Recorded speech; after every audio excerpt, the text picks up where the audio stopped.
is set to wow Australian audiences when it hits cinemas later this week. Here are the nominees for Outstanding Achievement in Cinematography. Already grossing more than $250 million internationally. Face the monsters that are at our door! Fix weren't as polished when it came to rendering Dwayne "The Rock" Johnson as the part human, part insect Scorpion King. And the winner is Mauro Fiore for Avatar.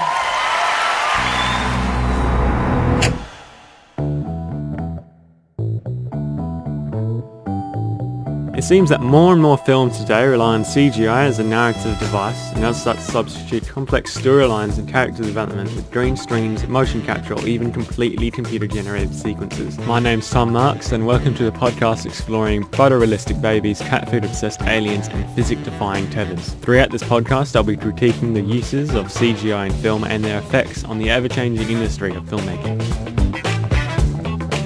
In 1999, Kristen Thomas stated in her book Storytelling in the New Hollywood, Understanding Classical Narrative Technique that Hollywood filmmaking, contrary to the voices announcing a post-classical cinema of rupture, fragmentation and postmodern incoherence, remains firmly rooted in a tradition which has flourished for over 80 years and shows every sign of continuing. But does this statement hold up when compared to media produced 17 years later?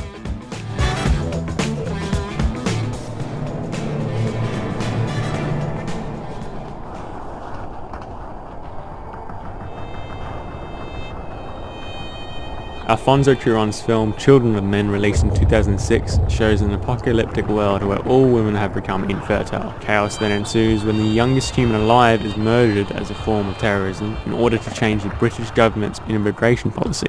During this linear narrative, CGI is used in the form of background replacement, motion track green screens, and a photorealistic baby who's the youngest human by about 18 years.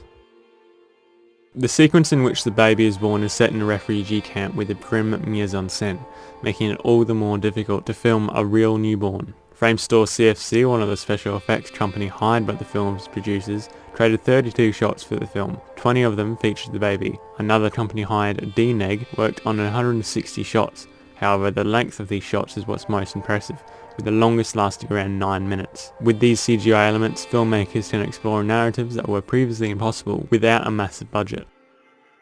This said, CGI can be seen as an excuse for a low production value in the minds of audiences, but only if they're exposed to noticeable CGI effects. This is because good CG usually goes unnoticed to the majority of audiences, helping to blur the line between principal photography and what's on the script. When we think a movie is good, it's usually because of the characters and story. Even if the CG isn't perfect, we forgive them for that, as we are already engaged in the narrative too much to care. This might explain the split amongst critics regarding the recent blockbuster film Gravity, as some people excused the unrealistic plot, physics-defying tethers and corny lines, and simply admired the theatrical pacing and diverse acting. But neither party can resist the beauty of the almost entirely computer-generated scenes we don't notice until the VFX breakdowns or the behind-the-scenes material. In one scene, only Sandra Bullock's face was filmed, with the spacesuit and background superimposed later, where in another, the entire environment around her, the space station, wasn't present during production, meaning cheaper and more practical technique, although this isn't why some critics believe it's a bad film. When you mention a Hollywood blockbuster, people usually think of a recent action film overloaded with special effects. Because these types of spectacles are what we're so used to seeing, it's almost like audiences have become desensitized, explosion-loving morons, typically represented as the violent gamer types. But the truth is, we all know how ridiculous the premise of Avatar is, let alone Sharknado or Lava Landshark. Without CGI, far-fetched scenes like in Pacific Rim or even Life of Pi will simply not exist. So by having a tool in the minds of the writer, these films can actually be funded with the realistic expectation of scenes to be produced. And what funds these films are not the moronic Hollywood executives, but the audience who fall for the trailer. But who's to blame them? Films can spend millions on advertising, sometimes more than the production cost of the film. So should modern audiences boycott special effects laden films?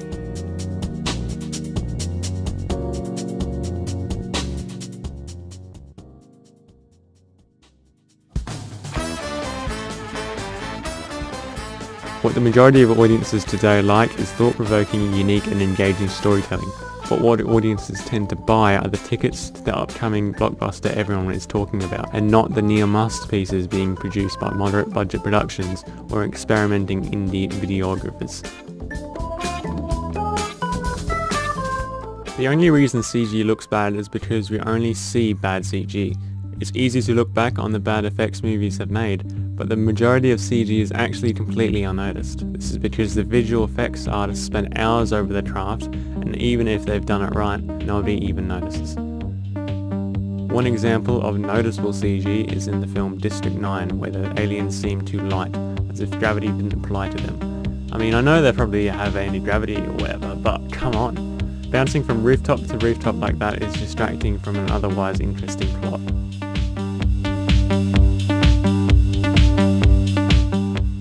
To relate back to the argument, films today appear to be incoherent, plot-hole-ridden explosion montages, but are rather the moneymakers in terms of ticket sales. Top grossing films in 2010 are all exploiting CGI in some way, with the top 3 being Star Wars, The Force Awakens, Jurassic World and the first Avengers.